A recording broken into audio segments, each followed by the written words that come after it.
Mm-hmm.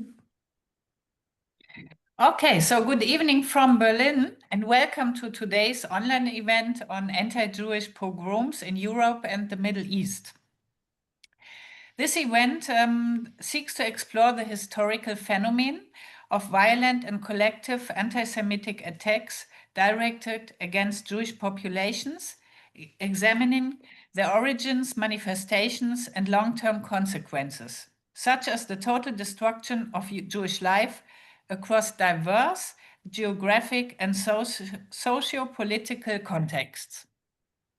Pogroms, characterized by organized and often state-sanctioned violence, represent a recurring form of persecution that profoundly affected Jewish communities from the medieval period through the 21st century.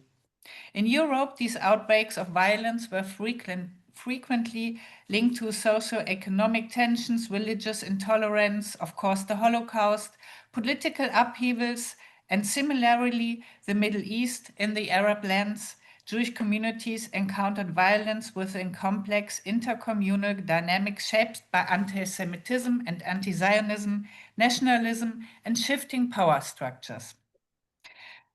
By bringing today together three distinguished scholars, this event aims to deepen our understanding of the multifaceted causes and repercussions of pogroms, situating them within broader patterns of anti-Semitism and interethnic conflict.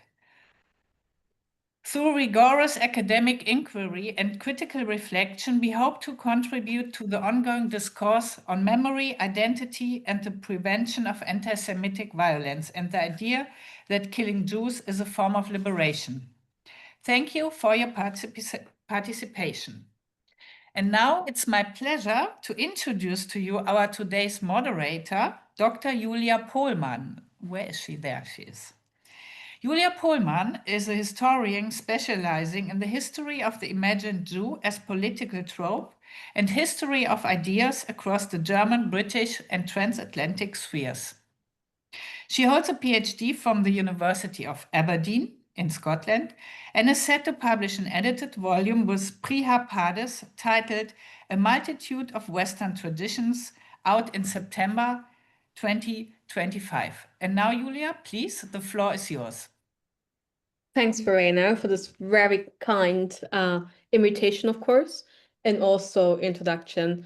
Just before I introduce our first speaker, just a little note on the housekeeping rules. So again, everyone has 20 minutes, and I will give you a little notch if you exceed your time. And afterwards, we have a Q&A session. So either type in your questions or raise your hand if there's a hand raising button, but I think there is one on Zoom. It's best to write on the chat. Okay, perfect. So I will read them out loud. So our first speaker is Dr. Radu Ioanid. He holds an MA in sociology from the University of Bucharest and 2 doctorates, one from the University of Cluj and the second one from Paris.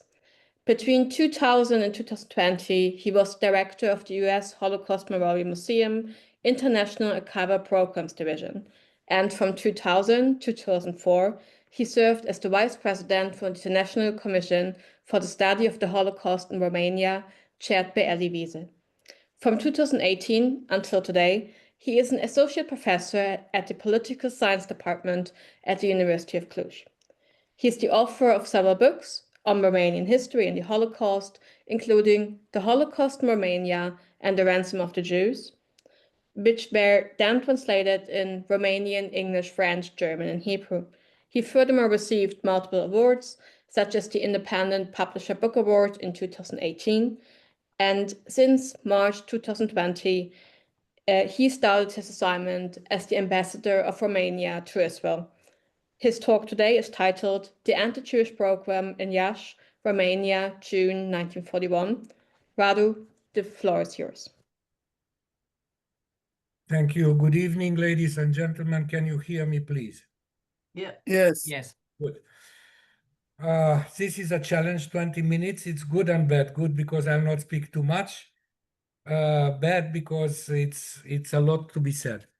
So there is a reason for which I'm showing you only 3 maps. This is a map which shows the fact that the Holocaust in Romania had 2 jurisdictions, a Romanian one which goes from the Danube to the Bug River. What you have here beyond Bessarabia, you have Transnistria, not to be confused with today Transnistria. It was a big chunk of Ukraine between the Dniester and the Bug rivers, occupied by Romania during World War II, where over 150,000 Romanian Jews were deported. 2/3 of them were murdered there by the Romanian administration and sometimes by local ethnic Germans, together with local Jews. Another reason for which I'm showing you this map is that northern Transylvania was occupied by Hungary in the summer of 1941, and what happened here belongs to the Holocaust in Hungary, and perpetrators being Hungarian authorities and German authorities. There is a third reason and last for which I'm showing you this map. I am kindly asking you to look at this map and to notice 3 localities. One is Iași, the other is Călăraș. You will see the history, photographic history of 2 death trains. First one went 5 days from Iași to Călăraș. For 5 days, I repeat myself. The second one went for 18 hours from Iași to Poduiloae. It's good to picture this map because you will understand better what happened from geographical point of view during the pogrom of Iași, which is the main subject of my presentation. This is another map which shows the direction of deportations in the summer and fall 1941 from Romania to Transnistria. The transit camps, both in Bessarabia mainly, but also in northern Bukovina and in Transnistria. And finally, I will ask my colleague to put up my second and last PowerPoint, and we'll go from there.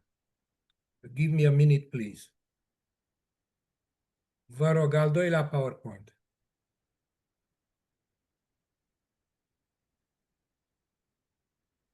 Dacă am probleme, vă sun din nou, vă las. In the meantime, until the PowerPoint shows up, let me tell you a couple of things about my belief as a historian.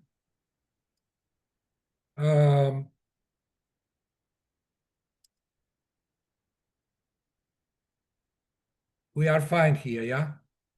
Good. My belief as a historian in the following statement: the Holocaust was a European project. Yes, Germany was the initiator, sometimes the main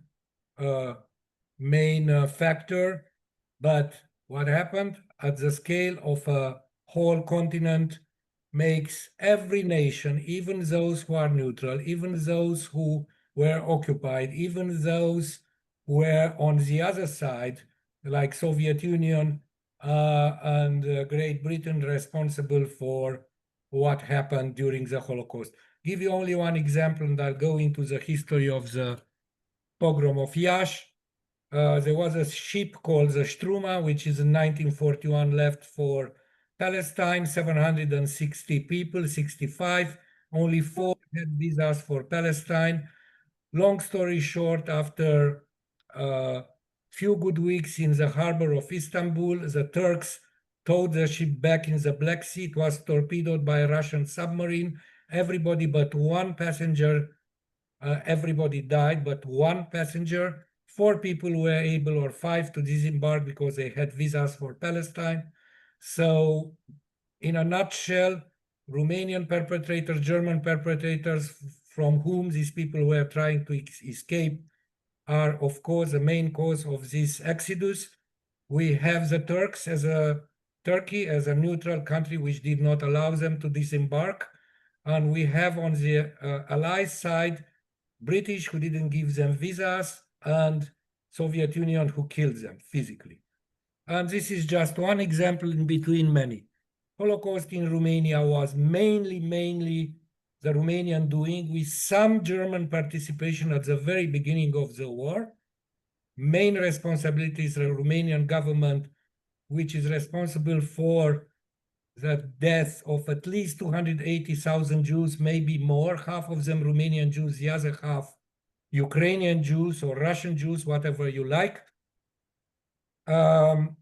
It started very early in a very savage way and ended relatively early in 1943, because the Romanians thought that by sparing the Jews, the remaining Jews from Regat, from the southern and central part of the country, they will gain the goodwill of the British and the Americans. Since I have only so many minutes left, I'm going into the story of the Holocaust in Romania. In Iași, I'm sorry, it's a story of the pogrom of Iași. Here you have a photo of Mr. Weizmann, who will become the first president of Israel in 1948. I don't know what's happening here. It's going automatically probably, which I don't want. And here is his visit to Iași in 1927. Very big Jewish community. We are talking about maybe even half of the 100,000 Jews. I need to call my colleague because I don't like what's happening. It's going on automatic and I don't want this to happen. So maybe we can add 2 more minutes to the lecture. So it's not so. Pe automat și nu-l vreau pe automat, îl vreau pe manual. I think if it's a little bit... Oops. Am înțeles. Ok, bine, mulțumesc. It seems that nothing can be done. I will leave with it. Here you have the joint in 1923, and here you have the coming to power of the Iron Guards and the big mass rally in Iași in 1940, when General Antonescu, together with the Iron Guards, took power. The pogrom of Iași has three phases, or if I should be more correct, 2 phases. One is related to the murders in the city, and the other is related to the two death trains, one from Iași to Călăraș, the second from Iași to Podul. Even before the pogrom, Jews who were out at forced labor were mobilized to dig mass graves, sometimes close in the outskirts of the city, sometimes in the Jewish cemetery. And as you can see in the next photograph, the houses of the Christians were marked with crosses in advance. The pogrom was organized by the Romanian secret services, the civilian one, the SSI, and the military counterintelligence, the counterintelligence of the army, which mobilized the informants, many of them former Iron Guards. In 1941, the Iron Guard was already forbidden as in terms of its political activity.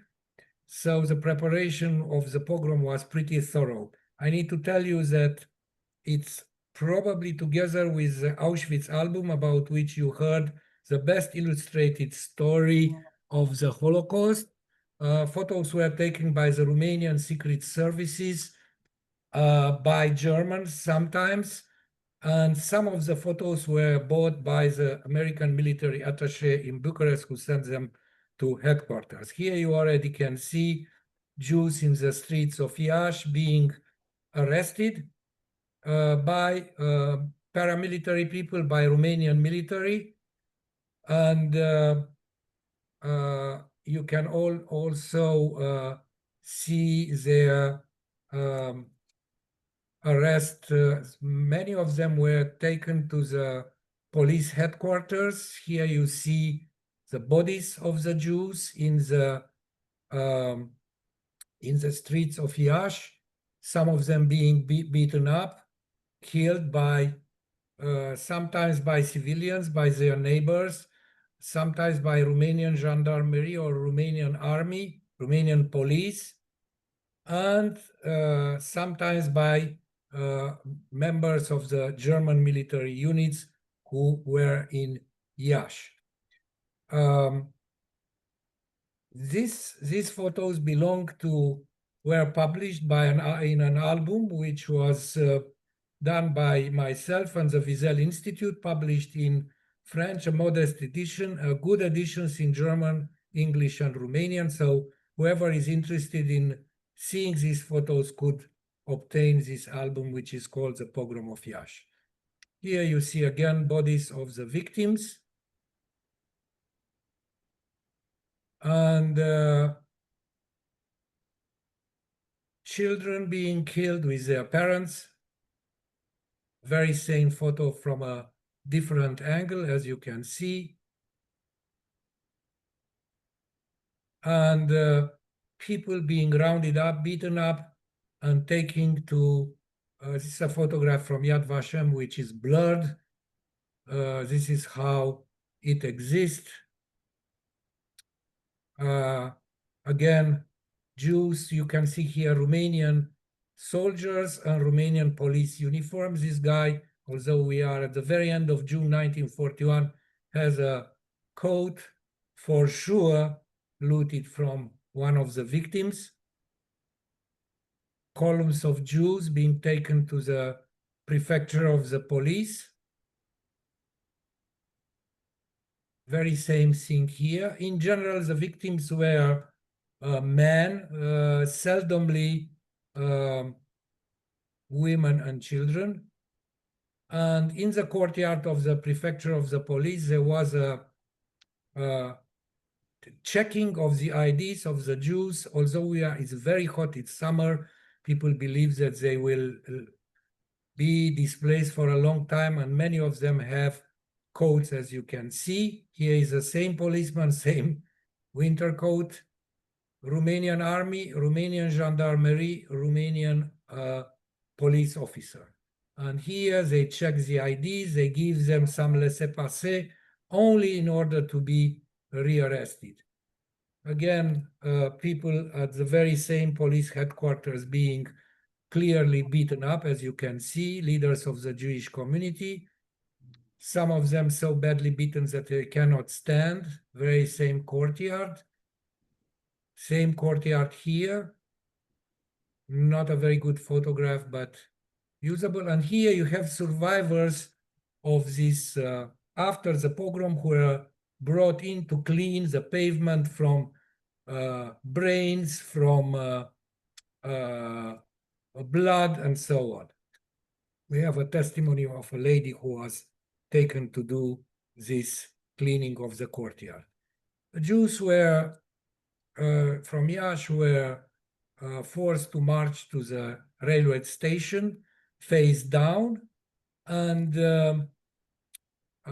people who were coming, I don't know what happened here, it's not good. People who were coming from the railway station were forced to walk over them because there was no way to go around. We have these testimonies. And here is the first stop of the first train. I'm talking about a train which went from Iași to Călărași, to the south of the country, 5.5 days, 6 days. Here, the first day, 654 people were disembarked, being dead. You need to understand that in every cattle car, over 100 people were embarked. It was very hot. Cattle cars were sealed. If a train which went to Auschwitz, a whole train with 1,000 people, had 20, 15, 10 people who died, here 60% of the human load was dead upon arrival or on its way. And you can see here the conditions in which these people traveled. You can see here CFR, which means Căile Ferate Române, Romanian Railways. Again, Romanian uniforms, here very same thing. We are still in Târgu Frumos. And in Târgu Frumos, they brought in a group of Roma gypsies who, against the clothes of the dead, put them on trucks in order to be taken to the local Jewish cemetery and to be buried there. And the story of the first train goes on and on with other, we are still in Târgu Frumos, with other stops.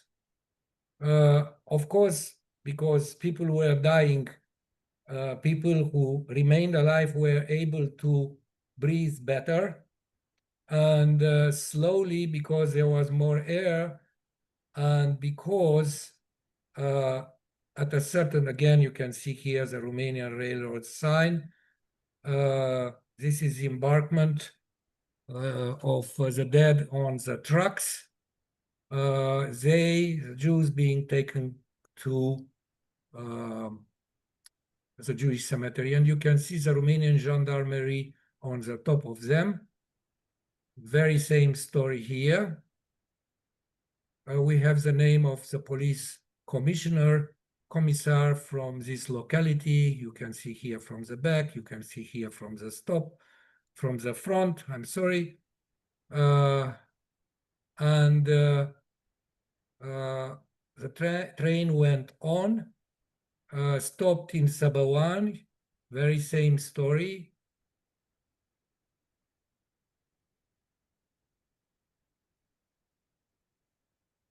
Stopped in Roman. Here we have a story of rescue of a righteous Gentile, Viorica Agarici, who basically imposed on the escort to give them some water and sugar to allow them to wash. So as I told you, we are left on 29th of June, the train. We are in Călăraș, or 30th of June, more precisely. We are on July 6 in 1941. Around 60 people died here. We are talking, first train had a load of 2,530 people, and out of them 60% died. The second train, which went from Iași to Podul Iloaiei, time-wise had a shorter journey, only 16 or 18 hours. It was so slow that the escort was able to walk along the train. You can see in this photograph here uniforms of Romanian gendarmerie, Romanian army soldiers, Romanian railroads. And please notice this gentleman here, who is a Jew, who is embarked on the train, because you'll see him upon arrival. There is no doubt that he's the same person. 18 hours apart, two different photographers. And let me go back to show you this once more, because there is no such a thing from imagistic, from the image point of view in the history of the Holocaust, to have the same person on at the moment of the departure and upon arrival. In Podul Iloaiei, there were 1,940 or something like this Jews embarked, 2/3 of them dead upon arrival. And here you see the photos of the dead in the Podul Iloaiei railway station. Many people died because they were, unlike in Iași, Germans here were simply photographers. You can see here again the victims, and please look at this passenger train, what they were seeing going through the railway station in Podul Iloaiei. There were a few women in this train and a few men, a few children.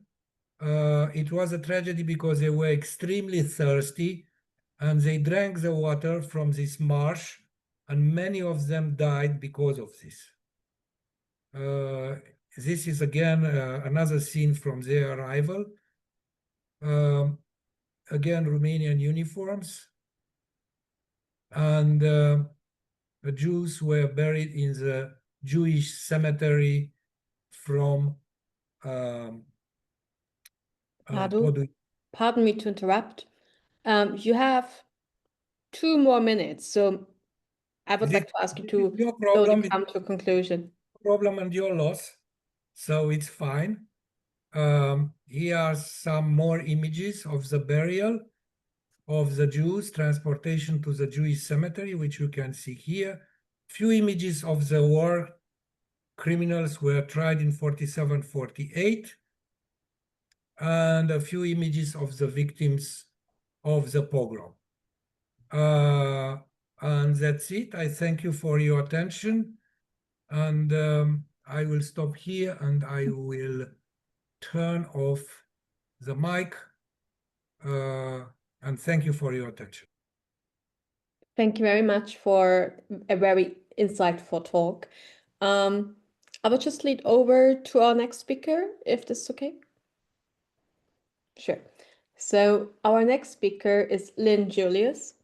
She's the daughter of Iraqi Jewish refugees and a journalist, author, blogger, and a public speaker with a particular interest in the mass exodus of Jews from the Middle East and North Africa in the 20th century. Her book, titled Uprooted: How 3,000 Years of Jewish Civilization in the Arab World Vanished Overnight, published with Valentine Mitchell, has been translated into Norwegian, Portuguese, Arabic, and a Hebrew version is now in progress. She is furthermore the founder of Harif, the UK Association of Jews from the MENA region, and her talk today is titled Farhud: The Pogrom in Baghdad 1941 that ended the oldest Jewish diaspora. So, Lyn, the floor is yours, and I'm very excited for this talk. Right, I will try and share my screen. I'm not sure I'll be able to. Just a moment.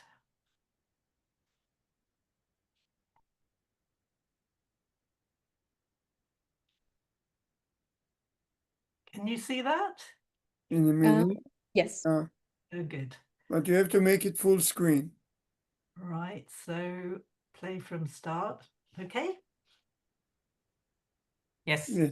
Yep. Right, great. So thank you so much for inviting me here. I'm very honored, and it's nice to see some familiar faces here too. So the title of my talk is The Farhud, the 1941 pogrom in Iraq that ended the oldest diaspora.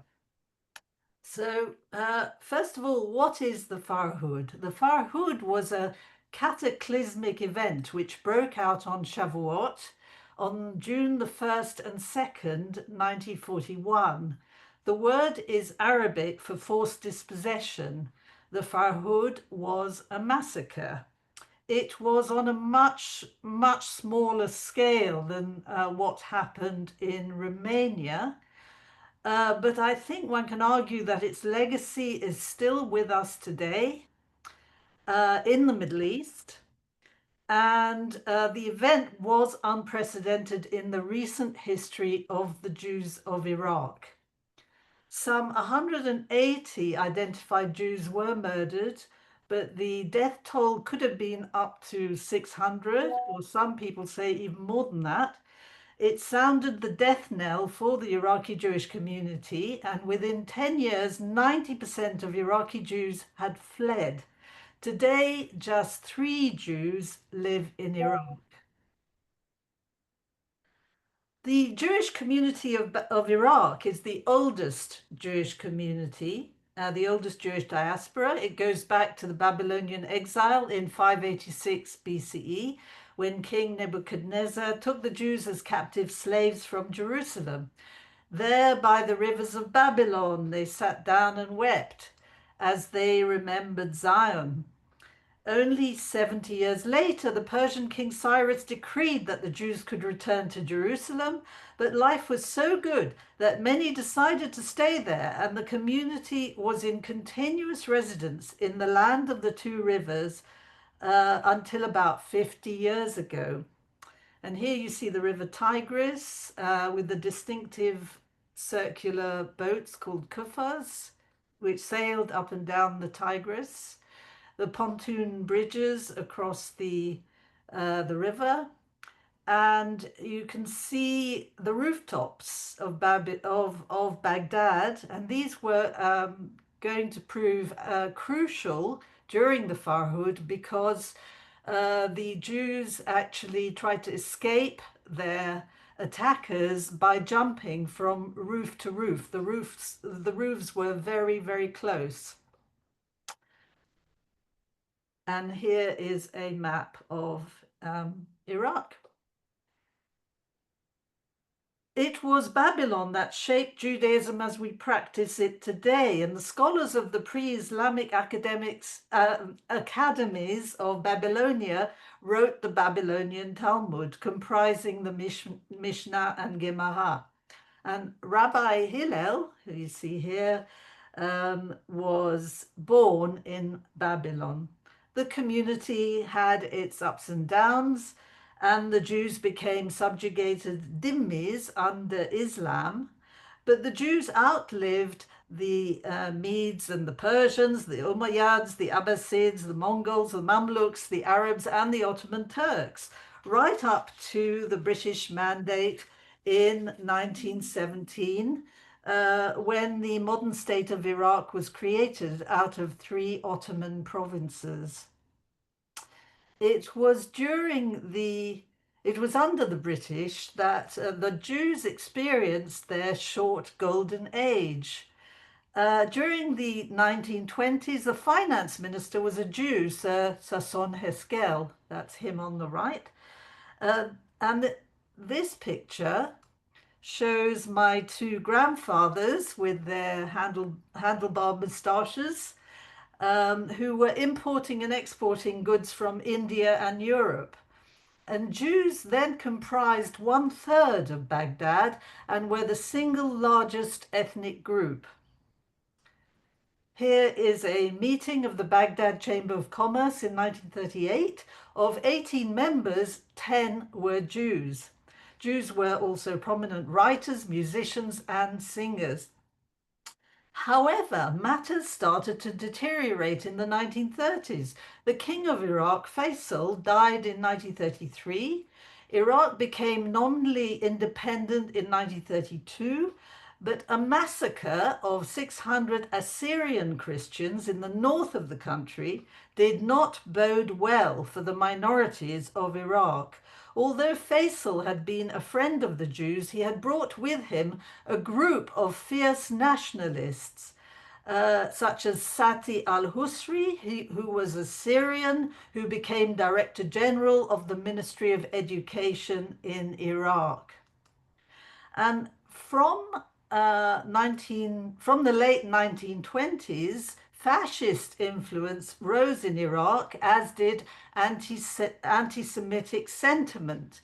Nationalist parties were established on the Nazi model, and pro-Nazi paramilitary groups, such as the Futuwa youth group, which was modeled on the Hitler Youth, were set up. Jewish civil servants were dismissed. Quotas on Jews in universities and the professions were introduced. Reuben Zaslani was a teacher from Palestine, and he went back in the 1930s.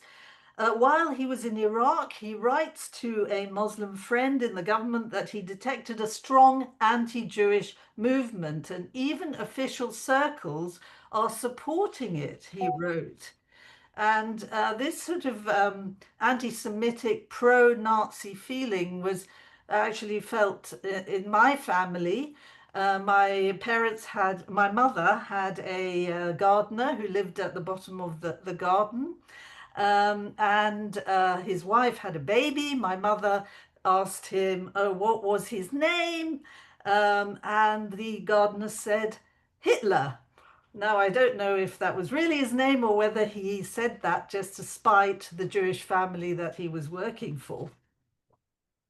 With Germany's eye on Iraq's vast oil reserves, the German ambassador Fritz Grobber set up a network of spies and sympathizers in order to forge an anti-British alliance. By the end of the decade, the Nazis agreed to recognize the Arabs as honorary Aryans.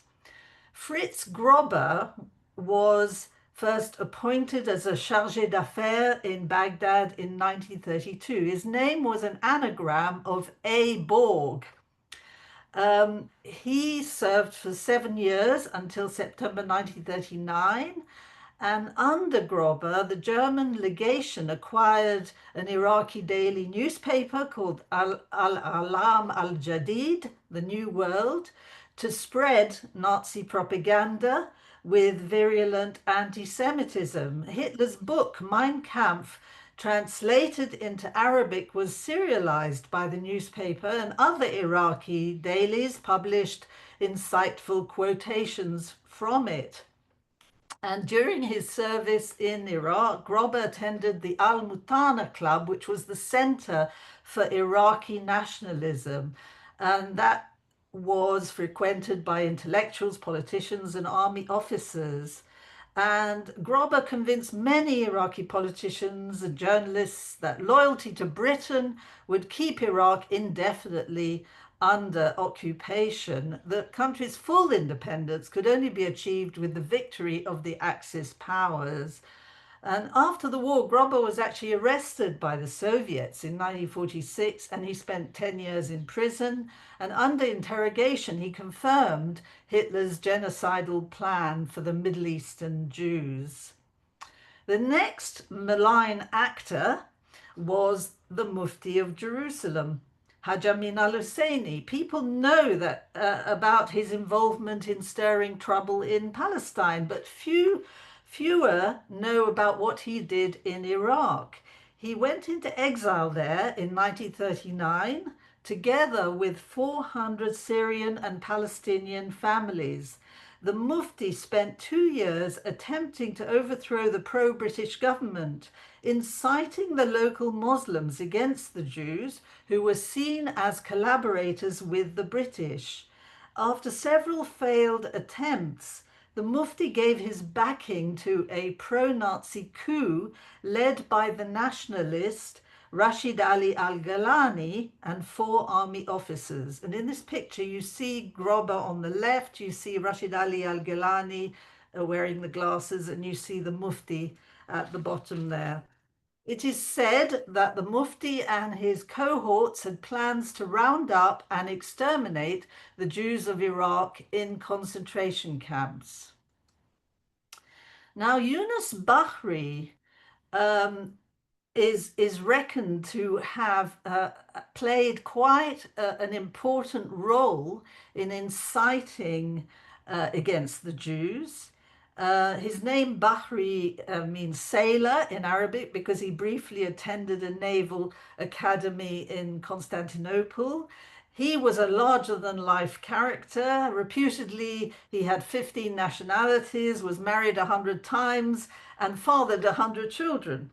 Yunus Bahri joined the Arabic program at Radio Berlin in 1939, and his morning broadcast always started with the call, Hunna Berlin, Haya al-Arab, this is Berlin, Arab greetings. And historians have attributed much blame for the June events in Baghdad to the Mufti of Jerusalem, but Yunus Bahri may have done more harm than the Mufti in inciting the masses to act against Britain and the Jews.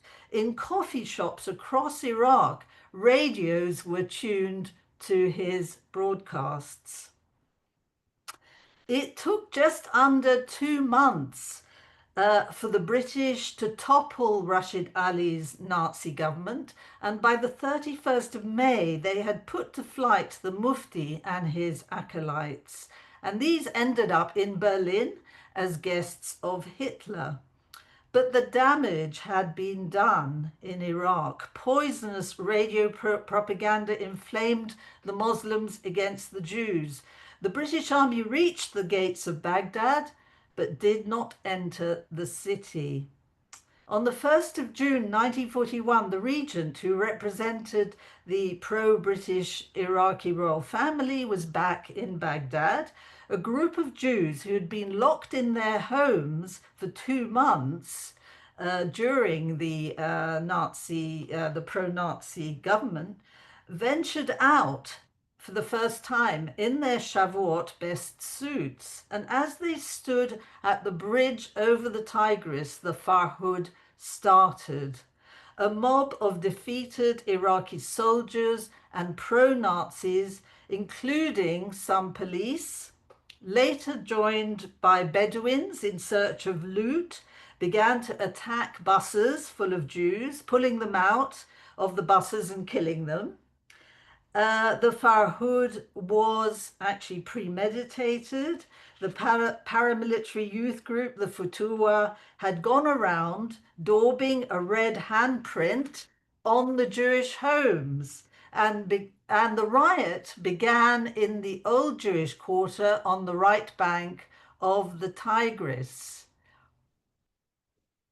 The mob broke into Jewish homes, killing, raping, and mutilating. They looted houses and shops until there was nothing left. Terrified Jews ran across the flat roofs to escape the mob.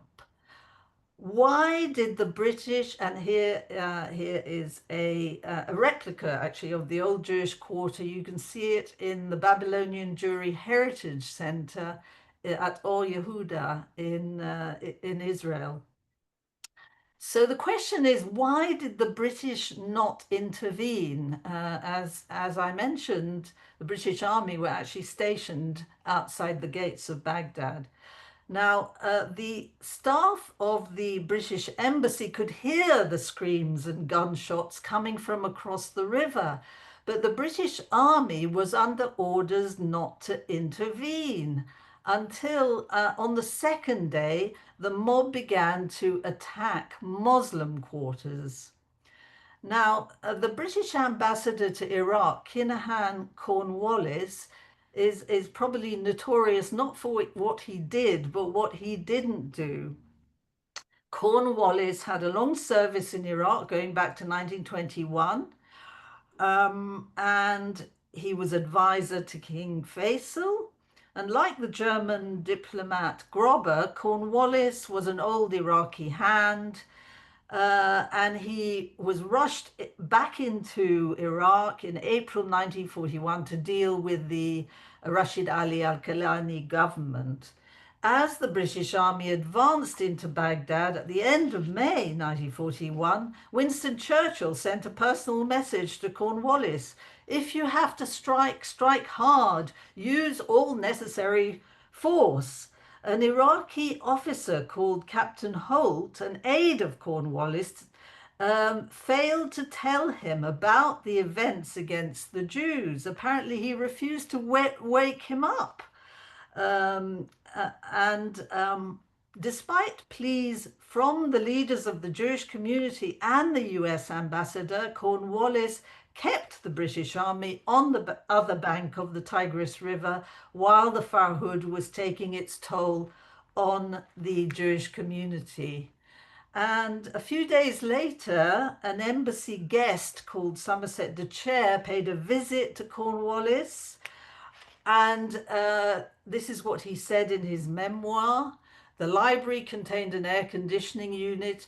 It is impossible to keep a cool head without it, Sir Kinahan Cornwallis said. He told me that 2,000 people, mostly Jews, were believed to have been killed in the one night's looting, a figure which was subsequently reduced to 700. So Cornwallis stands out for inaction when action could have saved many lives. Iraqi Jewish leaders found his behavior to be inexcusable. Ultimately, the British did not want to intervene lest they be seen to be reoccupying the country. Once the orders had been given, the riot was put down very quickly by midday on the 2nd of June. By the end of Shavuot 1941, some 179 Jews were known to have been murdered, 600 injured, 1,500 stores destroyed and looted, and about 15% of Jewish families had suffered the effects of the Farhud. No one knows the final tally. Bodies were thrown into the Tigris River, and Jews were poisoned in hospital. Dead bodies were collected and buried in a loaf-shaped mass grave, which you see here. The value of property wrecked and looted was put at 750,000 dinars. An investigative committee assigned 75,000 dinars compensation to people who had suffered property damage during April and May, but nothing for any damages during the 1st and 2nd of June. Fewer than 8 people were actually executed. And although prosperity did return to the Jews of Iraq in the years immediately following the Farhud, the Jews had received a terrible shock. And when Israel was declared in 1948, the Iraqi government began to persecute the Jews of Iraq. The fear returned of a second Farhud breaking out. And this, I believe, more than anything else, caused the Jews of Iraq to flee. And most of the 135,000 Jews moved to Israel in 1950 and 51, when emigration became legal on condition the Jews forfeited their Iraqi nationality and eventually their property. But as this laissez-passer shows, it was a de facto expulsion. They were not allowed to return. Other Farhuds followed in other Arab countries, resulting in the flight of their Jewish communities. The Farhud destroyed the Jewish delusion that they could live in Arab countries as free and equal citizens with the Muslims. Was it just another pogrom as broke out sporadically against the Jews? No, it was something new, a toxic brew of anti-Semitism inspired by Nazism, imported into the Arab world from Europe. It's also the result of an exclusivist nationalism that had no place for non-Muslim minorities. It set off a pattern of dismantlement and dispossession reminiscent of the Nuremberg laws. And the Jews also learnt the painful lesson that the Western powers were not ready to protect them. More Jews died than on Kristallnacht, yet the Farhud has not become part of Holocaust memory. Only by commemorating these dark historical events can we light the way to a better future. So thank you very much for listening. Thank you very much, Lyn. Those were exactly 20 minutes, so thanks for keeping the time. So we'll just lead over to our last speaker, who is Professor Maiken Umbach. She's a historian at the University of Nottingham and currently second to the UK's National Holocaust Centre and Museum, where she serves as a chief academic advisor and curator of several major exhibitions, including the most recent, The Vicious Cycle. Her research explores the relationship between ideology and subjectivity in the 19th and 20th century, particularly under National Socialism, as seen in her edited volume, Private Life and Privacy in National Socialism. She had led several international projects on public memory of violence and coordinates The Vicious Cycle, a traveling exhibition on anti-Jewish violence. Her talk today is titled The Vicious Cycle Abroad, Experiences with an International Touring Exhibition about Anti-Jewish Violence. Thank you so much. Great pleasure to be here. I will attempt to share my screen. Okay. Can everybody see that? Yes. Yeah. Good. Wonderful. Well, thank you so much for having me. So my talk is going to be a little bit different because You have to make it a full screen. I'm trying. Okay. Now. Yeah. So I'm going to talk more with my curatorial hat on, although you know, I will mention a little bit about how academic research has informed this project, which is an exhibition called The Vicious Circle, which unites some of the themes that have been raised in the previous two talks, and I will explain why that is. So I'm going to talk a little bit about the motivation, show you some impressions from the exhibition itself, and then I'm going to talk about what actually happened when we took it on an international tour. So let me start by what we were trying to do. So we are a Holocaust museum, but we're concerned that in teaching the Holocaust as a historical one-off, there are several dangers. One is that it obscures the way in which the Holocaust was the most terrible culmination of a 2,000-year history of anti-Semitism, which continues today. It hasn't finished, and we are worried that our audiences are really not grasping that. It's too often perceived as just, you know, a dark and distant chapter in history. Secondly, relating to the points that Lyn was making, that in thinking about the Holocaust purely in the European context, that can give rise to perception. You know, the Ashkenazi Jews were the only victims. They're the only Jews who've ever been persecuted. Then, therefore, they left Europe after 1945 and became white settler colonialists in Israel, obscuring the fact that the majority of Jews who fled to Israel were actually Mizrahi Jews who were ethnically cleansed from all Arab Muslim majority countries.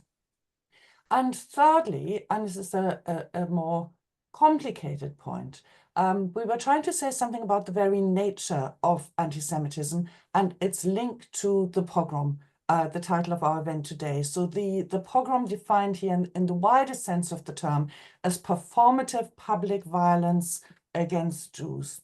And our hypothesis is that this is not just an expression of anti-Jewish sentiment, but it's itself a key mobilizing tool. It gives people an opportunity to temporarily enact the animating fantasy behind anti-Semitism, which is a fantasy of liberation, that somehow a world without Jews is a free world. And that's what happens in the pogrom, and people join in because it gives an incentive to buy into that fantasy. So those were the essential messages of the exhibition. How did we want to communicate this? By creating an immersive installation that invites audiences and especially decision makers and multipliers of opinions, and that relates to the venues we then chose. I'll comment on that in a minute. Essentially, these 3 points. First of all, to appreciate the Jewish contribution to both Christian and Muslim cultures. To invite people to see this as a positive thing. And this is something about speaking to hearts as well as minds. You know, yes, there's all this wonderful historical research, but unless we find ways of communicating this in ways that engages people emotionally, I don't think we're going to change anybody's mind. Second, of course, to help people to recognize the recurrent anti-Jewish conspiracy theories that underpin, that motivate this, and how they crisscross across time and space. Lyn has just spoken a lot about how Nazi ideology influenced the Middle East, but it works both ways in different periods. And finally, to create a kind of a counterforce to that emotive appeal of the pogrom that I just talked about. So to do this, we created an exhibition. It's called The Vicious Circle, and it literally is a circle. You see a sort of abstract representation of its shape, which I hope contributes to its, it's memorable. If people remember only one thing, it's a circle. It's a circle where we see this constant recycling of the same hate in new configurations in different scenarios. We can't tell a complete history in a short exhibition. So we picked 5 case studies, 5 Jewish communities, 5 pogroms that led in 5 cases to the ethnic cleansing of the communities in question. But we also highlighted 5 key perpetrators and their thinking behind each of the pogroms. The 5 examples we chose, you can see here. We started with Berlin, of course, in 1938. Of course, there's a much, much longer prehistory of this phenomenon, but it is the kind of the point, the November pogrom in 1938, that we thought most audiences would recognize and be familiar with, and then to say, you know about this one, but look at this wider context. The second one was the Farhud that Lyn just spoke about, very directly linked ideologically, organizationally to the Holocaust, but not part of the mainstream social perception of what the Holocaust was about, or indeed where it took place. Third, we picked the southern Polish city of Kielce in 1946 to show that even in Europe, even after the defeat of Nazism and the liberation of the camps, this history did not stop. Kielce had a flourishing Jewish community before the Holocaust. Only 200 people, Jewish people, survived and returned to the city, who were then in 1946 massacred by the local population.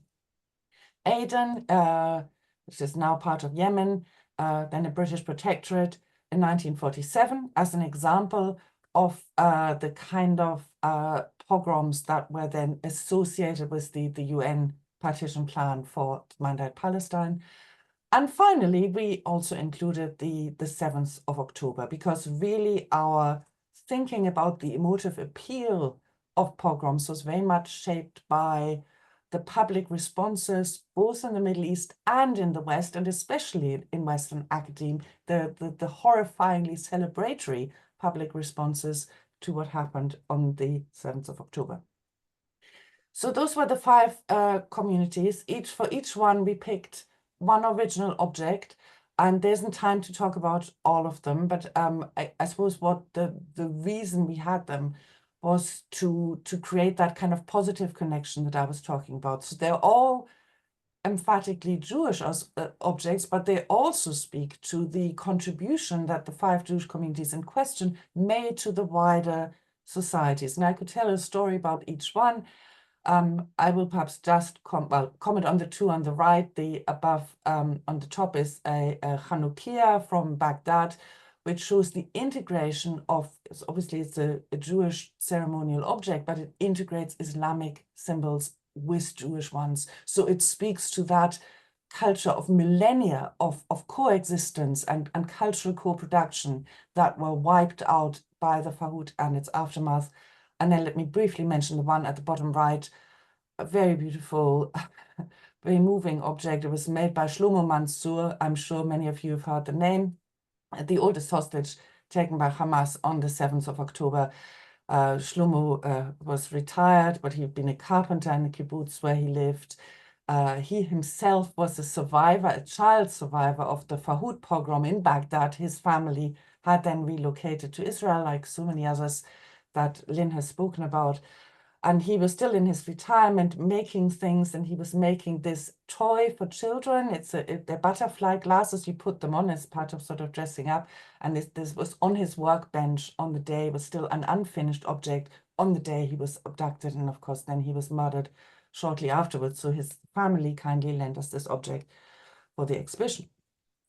We then had 5 very large screens, one for each community, with a moving installation that began with a photo mosaic that gradually builds up over time, documenting life, Jewish life in each of these 5 communities. And we took care to select photos that show Jews not just at home, not just as private individuals, but in public spaces, engaging with others, being an integral part of these societies. This example is here for Kielce. We had obviously one for each.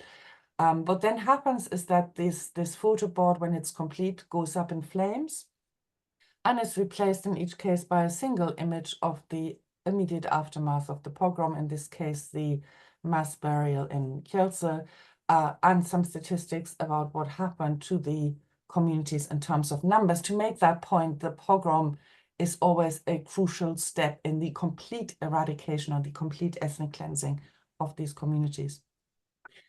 You see that here with the half of the installation, as it were, with the big screen. So after this aftermath, we then highlight one particular perpetrator or instigator, an ideologue behind each of the pogroms, and on the large text boards you get quotes from what these people said, which allows, with very minimal commentary on our part, which allows people, visitors, we hope, to find the connections. That is always the same libels, the same conspiracy theories that motivate the calls for these pogroms. Okay, so just briefly about the tour itself. As you can imagine, this wasn't the easiest thing to organize. So we had got some funding, funnily enough, from a ministry of the British government to create this exhibition. But then the British government decided that it was far too politically controversial to actually host it in Westminster Hall, as was originally planned. So that was cancelled. We then discovered that there was, however, at the same time, an exhibition by the Palestine Solidarity Campaign in that space. We had told our exhibition was too political, not politically neutral, and could be conceived as political lobbying. I don't know why speaking against anti-Jewish pogroms is political lobbying, but the Palestine Solidarity Campaign apparently is not. This then caused a big media stir, and the decision is currently under review by the Speaker of the House of Commons. In the meantime, we rented a gallery space in Seoul. You see some impressions here. I won't talk about it anymore, but very happy to do so in the Q&A. We then started touring it internationally, starting in Tallinn in Estonia, which was very lovely, not least because the British Embassy was involved and they invited ambassadors of most European countries. So in terms of trying to reach political decision makers and influencers, that was extremely helpful. We were then in the European Parliament in Brussels, which was a very interesting experience in lots of ways. We got to talk to lots of MEPs and their various assistants. It was sponsored by Alice Teodorescu-Moore, who is a Swedish Christian Democrat, who's bottom left there giving a little speech at the occasion of the opening of the exhibition. But we did face some opposition. We faced some opposition or verbal attacks, nothing terrifying, but harsh criticism from members of the Mélenchon party, whose name I can never pronounce, in France, but also, interestingly, from Polish MEPs who in fact had threatened to veto the opening of the exhibition only a couple of weeks before we went there because of the Kielce section. And they insisted that we make a change to, they didn't actually deny that this happened, but they insisted we make a change to one of the images that accompanied it in order to emphasize that really it was Soviet propaganda that was behind it, and wanted to downplay the involvement of ordinary Polish citizens of the town. And then something even more interesting happened. So we had worked for a while with the Free University in Berlin to show it in the foyer of the history faculty there. And we planned a huge cycle of events, of academic events, of public events, discussions, lectures, talks, panels around it. Very supportive colleagues there. At the last minute, the president of the university intervened and cancelled it. In some ways, they did us a huge favor because it caused a significant media storm in Germany. And this is a point I wanted to make. Actually, bizarrely, creating an exhibition like this has probably, through the extensive media coverage it received, reached many more people than something that we would have just done, as it were, at home in our Holocaust museum. So this was the initial coverage. 4 journalists I spoke to, which was all incredibly supportive, from the Jüdische Allgemeine, main Jewish newspaper, but also 3 of them, 2 dailies, Frankfurter Allgemeine and the Berlin-based Tagesspiegel, was also then taken up at the international press, the example of the Times, and is also covered extensively in the Israeli press. And that then really kicked things off, and then everybody started covering it, including the Bild Zeitung, which is kind of the main tabloid newspaper in Germany, which had a headline saying Berlin University capitulates in front of Israel haters. This then in turn led to a flurry of offers of exhibition venues, so many in fact that we couldn't take them all up, but it was wonderful. And we did take it to 3 venues, and there might be more coming. The first was the Berlin State Parliament, which you see here, again accompanied by discussion events with the Israeli ambassador, amongst other people.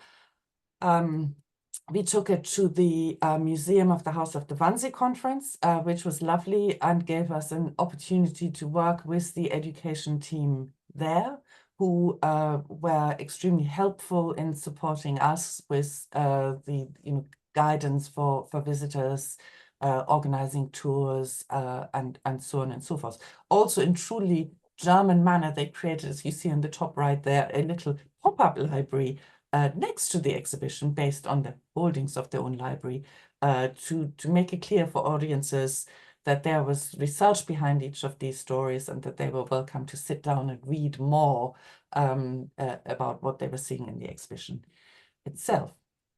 And then the final chapter thus far, you might recognize some of the people. 2 of them are in this meeting today. There's Verena and Ahmed in the town hall of Neukölln, which, for those of you who don't know, is an inner city district of Berlin with a quite significant community of Muslim Germans, recent migrants, and so forth.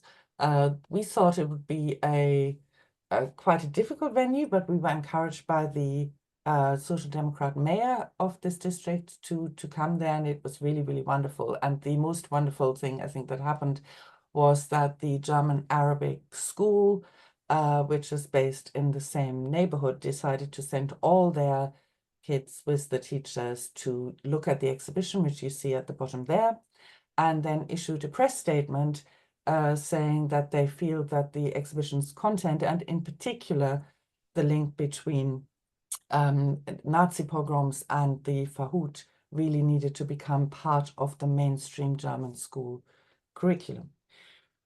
So I will conclude by just wrapping up with a few general observations. So it turns out that for an exhibition to make a real impact, you need a lot of media coverage. The media don't tend to cover normal historical exhibitions. So in some ways, the political controversies surrounding this one, whilst quite hair-raising in the run-up to it, probably did us a favor, and it certainly opened the doors to show it in many more venues than we had originally planned. As you've seen from the kind of venues I've shown you, ours was very much conceived as an exhibition not to be shown just in the usual places. So yes, it was wonderful to have it in the House of the Wannsee Conference, and it certainly expanded their focus in terms of a longer and also geographically more expansive history of anti-Jewish violence than just the Holocaust narrowly defined. But of course, you're in danger there of reaching, slightly preaching to the choir. If people come to a Holocaust museum or a Jewish museum, they're probably already aware of at least some key aspects of the story that we were trying to tell. So our ambition to go into political, public, and civic venues was to reach new audiences who would not normally come to those kinds of sites. The story in Neukölln, I think, was for me certainly the highlight of the trip, and showed that tours like this can lead to new partnerships, and I could talk a lot more about that, but I shan't because of time, and I will conclude here. Thank you very much. Thank you very much, all 3 of you, for fascinating papers. I would just open the Q&A round, if this is fine with everyone. The first question is to Radu from Shmuel Yerushalmi. He says, you spoke about anti-Jewish pogroms in Iași. I want to ask if you can speak shortly about pogroms and other anti-Semitic actions or other anti-Semitic actions in other places across Romania during the Nazi occupation.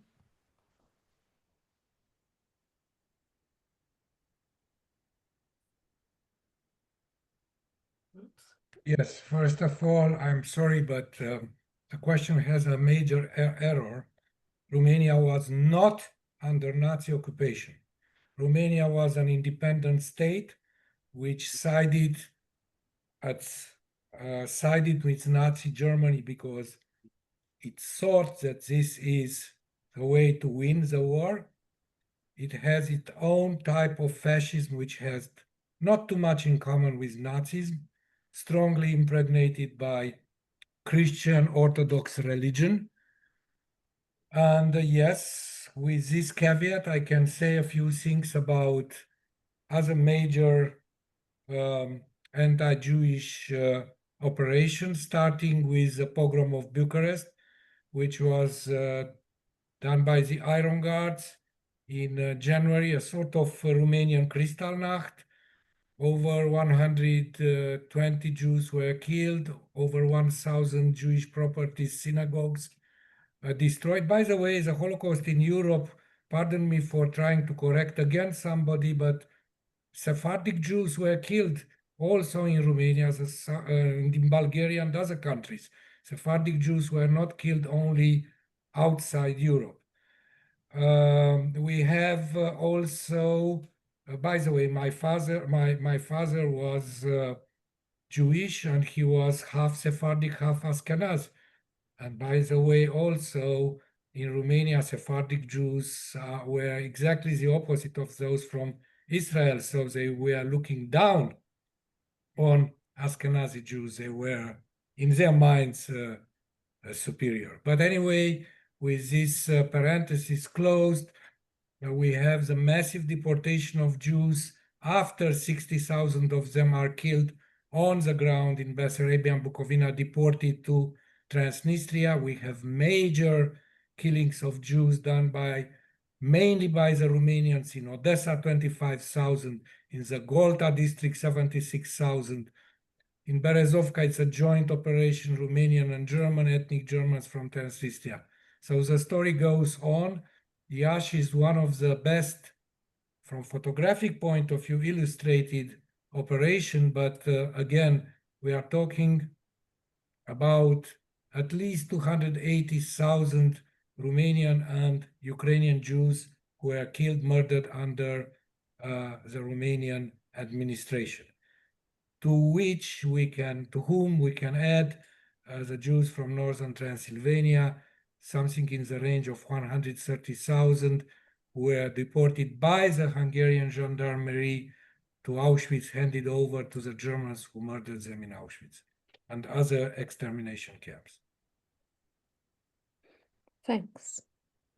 Thank you. The next question is from Boaz to Lyn.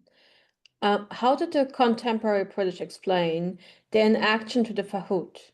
Did they inquire into the inaction, and did they see the Nazi connections?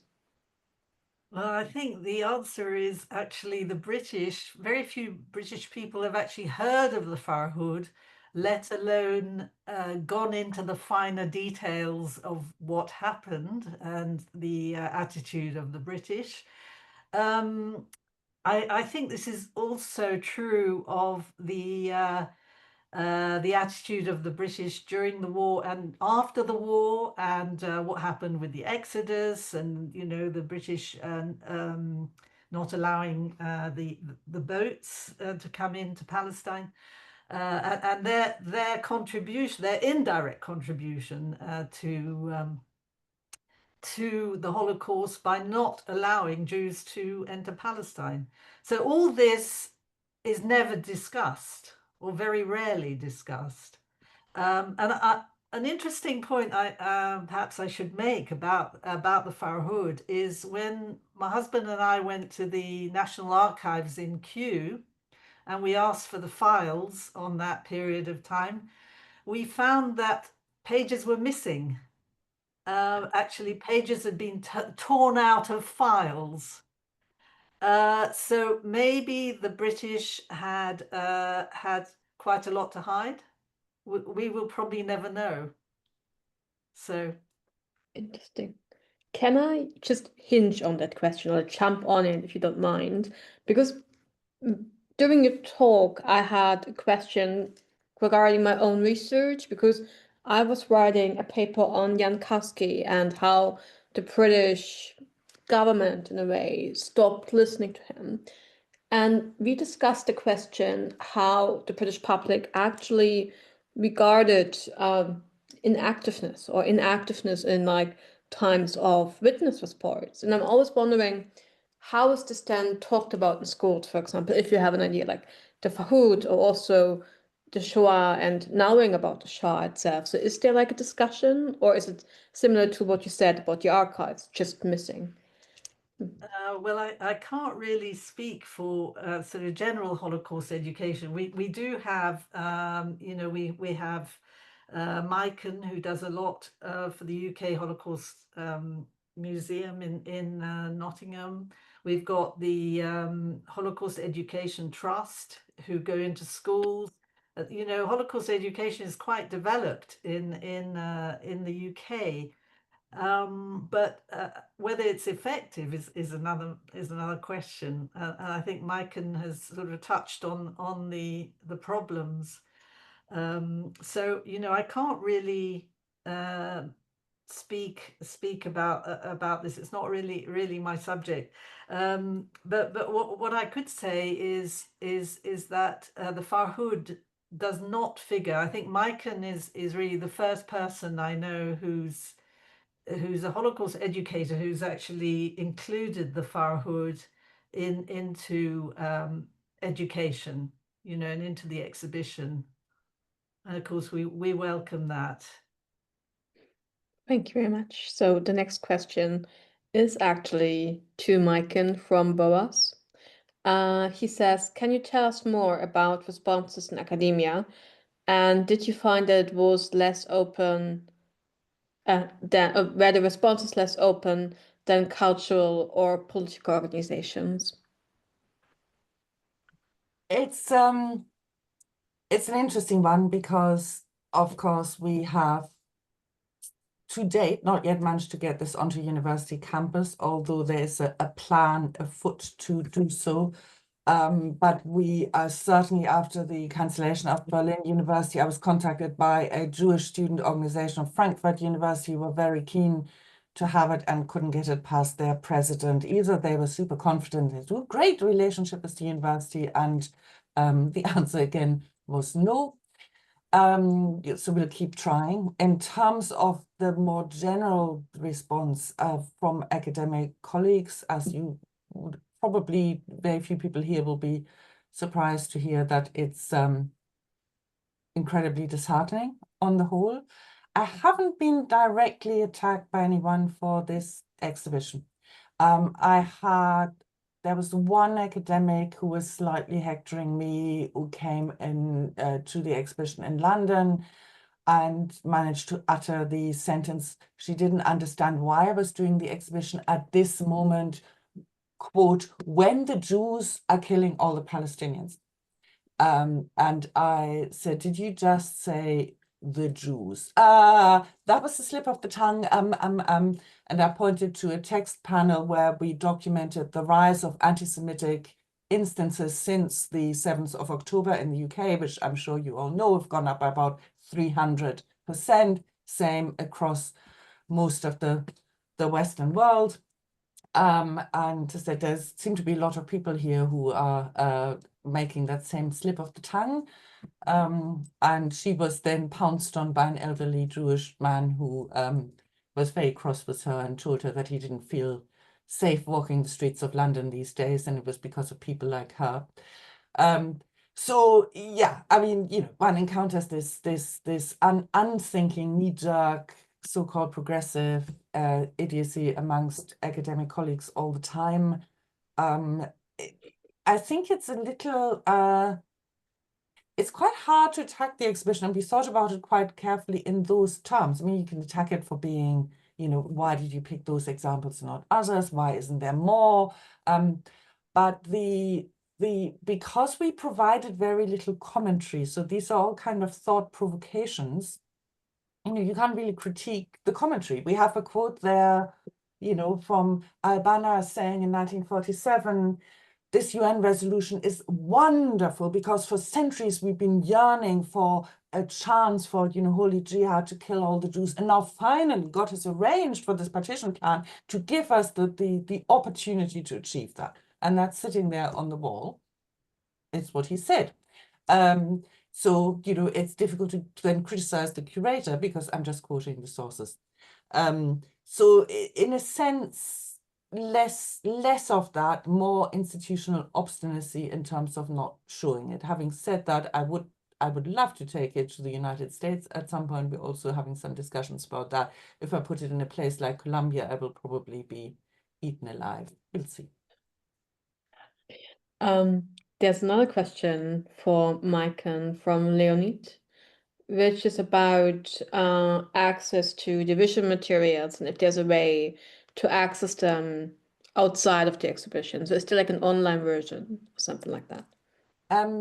There isn't an online version as such, but please feel free to get in touch. I'm very happy to share some materials, but we're also doing from the Holocaust Museum an anti-Semitism kind of training program, which we've delivered at a lot of UK universities. Actually, interestingly, again, was getting relatively little pushback from people in the room once they're in the room. The real challenge is to get through that door and get university administrators to agree.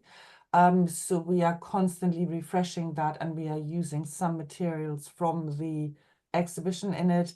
And we are working at the moment on a really complicated virtual reality version that will incorporate testimony, original witness testimony from survivors or second-gen survivors of all 5 pogroms. So, but that's still in the works. So I'll keep you posted on that, but please keep in touch. I'm happy to share what I can at the moment.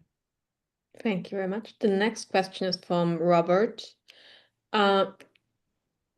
Radu, can you expand on the outcome of the post-war crime trials in Romania? Yes, there were 2 sets of trials in Romania. One in Cluj, and not surprisingly, there were quote-unquote more perpetrators in Transylvania because we Romanians, we are good, but Hungarians are bad. But joke aside, there were dozens of perpetrators of the Romanian Holocaust put on trial. 4 of them were executed. I'm talking about Ion Antonescu, the wartime dictator, first general, then marshal, staunch ally of Hitler, head of the government, dictator. Mihai Antonescu, who was vice prime minister and minister of foreign affairs. George Alexianu, the governor of Transnistria, and finally a 4th person, General Vasiliu, the head of the Romanian gendarmerie, which was involved massively in the wiping out of the Jewish population in Bessarabia and Bukovina. A Romanian gendarme who raped children, who killed women, who massacred old people, civilians, spent in prison something like 10 to maximum 12 years. Some other major war criminals were condemned to death, but they were spared, and those who survived the Romanian communist prisons came out at latest in 1964. So, and this happened, it's interesting to compare, for example, the trials of the Romanian criminals, war criminals from Golta, where, as I said, Golta district in Transnistria, where 76,000 Jews were killed, to the Ukrainian policemen who worked under Romanian gendarmerie command in Transnistria were put on trial by the NKVD. These people got at least 20 years if they were not shot immediately after the trial. Romania, to conclude, had a justice system which was in transition between a classic interwar, relatively, let's say, relatively democratic justice toward communist justice, and this reflected on the length of the prison terms given to the Romanian war criminal, be they from Romania or be they from Transylvania, which was under Hungarian occupation. Perfect. Thank you very much. There are two more questions. One by Ionid, also to Radu. In what context can we look at the 1940 pogrom in, I don't know how to pronounce it, Dorohoi? Yes, it's good, Dorohoi. So, since I had, and this is not a reproach, such is a setting, 20 minutes only, I couldn't talk about the massacres before the war. And there were two major massacres, one in pogroms, one in Dorohoi, the other in Galați. We are, when it comes to the Dorohoi pogrom, we are under the royal dictatorship of King Carol, which is also an anti-Semitic regime, which coined in very major anti-Semitic legislation openly inspired from the Nuremberg laws, racial laws from 1935. And we are in the summer of 1940 when Romania lost northern Bukovina and Bessarabia to Soviet Union. And who are at fault? It's the Jews, of course, not Ribbentrop and not Molotov. I mean, the Jews sold out these provinces. There is a very strong anti-Jewish propaganda, and the military unit kills close to 100, maybe slightly over 100 Jews in Dorohoi. What's different between these killings and those who will follow during the Antonescu regime is that they were not planned by the Romanian authorities, where actually some high-ranking officers stopped this program. So there is no proof that beyond the anti-Semitic propaganda of the media and of certain politicians, there is no proof that they were premeditated, like in the case of the pogrom of Iași by the Romanian secret services or by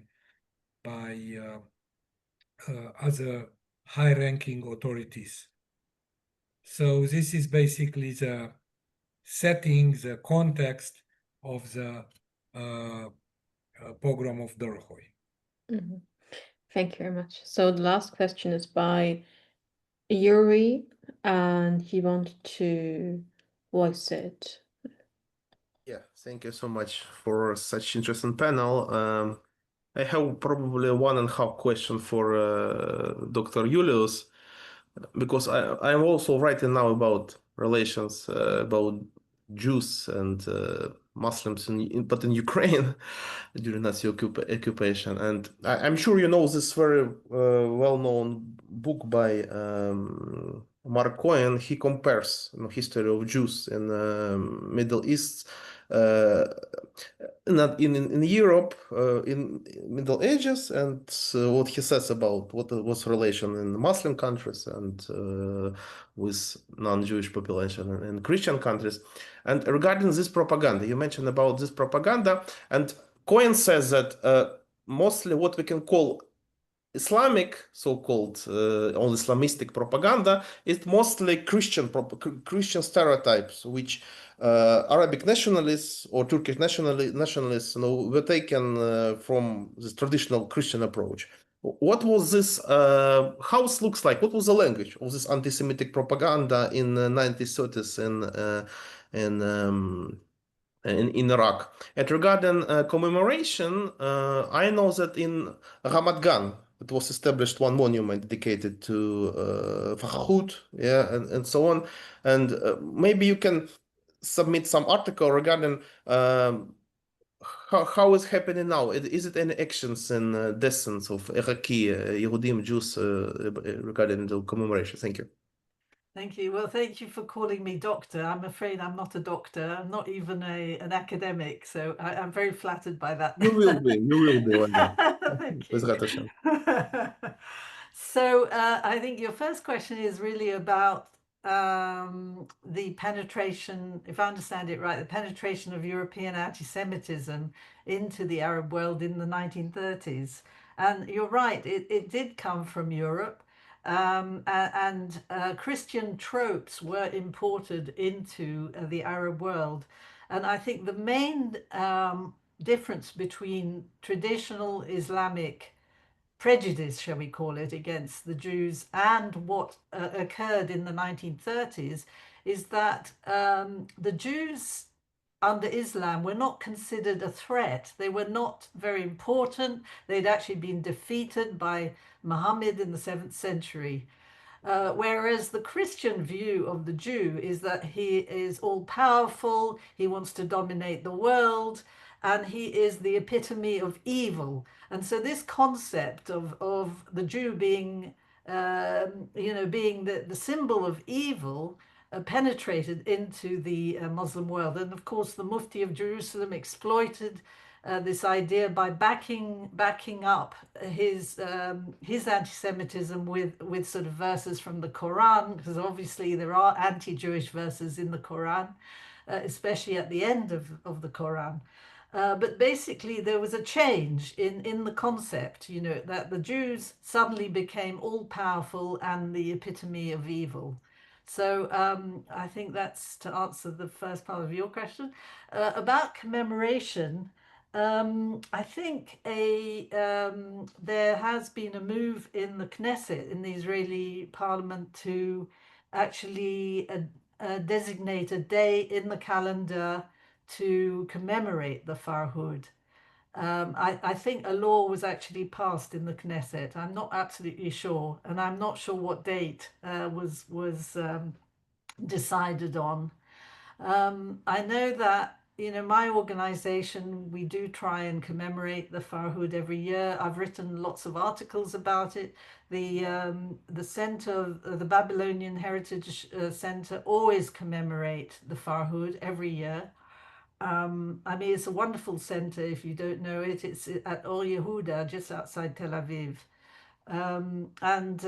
So what we really are up against is this complete ignorance of what happened to the Jews of the Middle East. Only now are Israeli schools beginning to teach the history. It's been a very slow process. And a poll was actually done of Israelis, and actually not many of them had heard of the Farhud. So we have a mountain to climb there, and that's in Israel. You can imagine the state of ignorance of Jews outside Israel. In majority Ashkenazi communities like my own.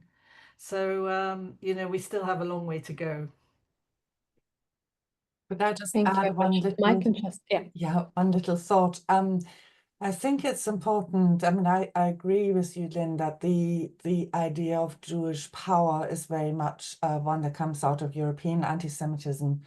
But at the same time, the Nazis also tap into the idea of an anti-colonial liberation movement, right? And they do this quite early on, like in the late 30s, early 40s. Berlin is full of anti-colonial leaders from all over the world. This includes Irish nationalists as well as people from across the Middle East and Central Asia and so on. And the Nazis make a lot of that, right? They're presenting themselves as the allies of so-called indigenous people against colonial powers and Jews. Some of you may know that already in 1922, I'm pretty sure, Alfred Rosenberg, one of the leading Nazi race theorists, writes an essay called Against Zionism, the Enemy of the State. So in 1922, right, incredibly early, where he says that that Jews are biologically incapable of having a connection with the land, with territory. Therefore, not only are they parasitic colonizers, and in fact, the German struggle against Jews is supposedly an anti-colonial struggle, but he also argues that if there were ever a Jewish state established, it would not be a proper state. it would be a colonial enterprise on stolen Arab land. Right? So they're quite clever in picking up the emerging nationalist movements in former colonial territories and mandates and so on, and merging that with classical Christian anti-Semitic motifs. So I think it's I would see it as an entangled history that where ideological tropes flow in both directions. Perfect. Thank you very much. This was actually really insightful, and especially because it resonates with me and also my research on emergent Jewishness. I just want to know, are there any other questions?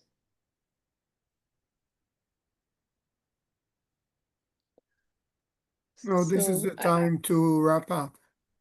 yeah, I was just wondering. So thanks everyone for joining us. Thanks to Boaz and Verena to inviting me to host the sessions, and also thanks to our speakers. Yeah, and I'm leading over to Verena to, close the session, I reckon. Yes, and we usually have this tradition that I open and Boaz closes. Okay. So I will close the session. Thank you all of you for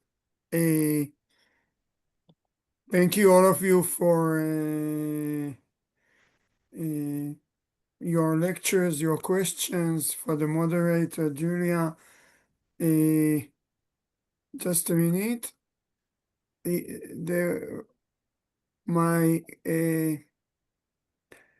My Zoom thinks I'm speaking Romanian for some reason.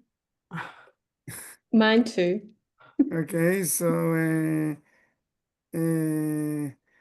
I'll try again. Okay, so thank you all of you for the lectures, for the questions. I will also say that actually we don't go usually back to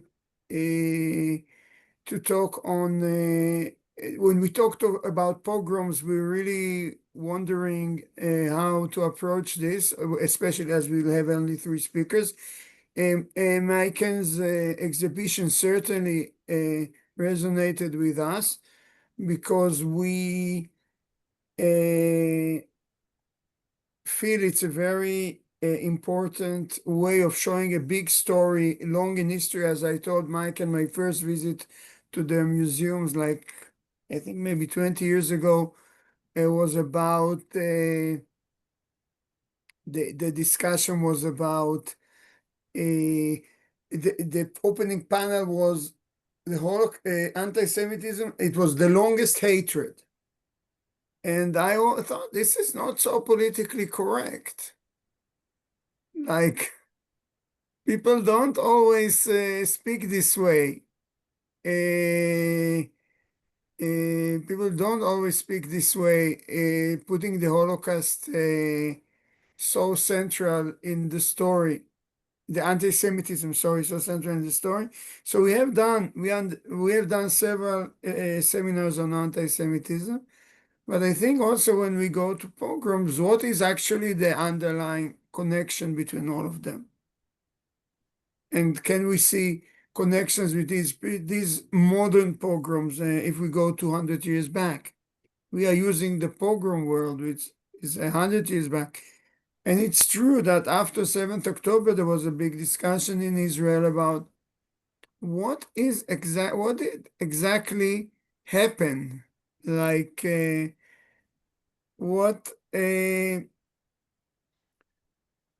how should we call 7th October? Are we talking about Holocaust? Can we use this term? Probably not. But pogroms resonated more. Again, the idea that there was it was so big to be a pogrom. So in a way, the discussion of pogroms came back to the forefront, and this is also why we did this event. And thank you all very much. Thank you, Verena, for my colleague. I'm doing all this from the army. I mean, not today, but generally, I'm still in the army. and I'm still in the army, and Verena is really doing the real work here, and all the colleagues who joined us to speak and to listen. So thank you very much, all of you here from Israel. Goodbye. Thank you very much. I will come back to you two, the speakers, tomorrow. Thanks. Bye-bye. Goodbye. Bye. Bye. Bye. Bye-bye.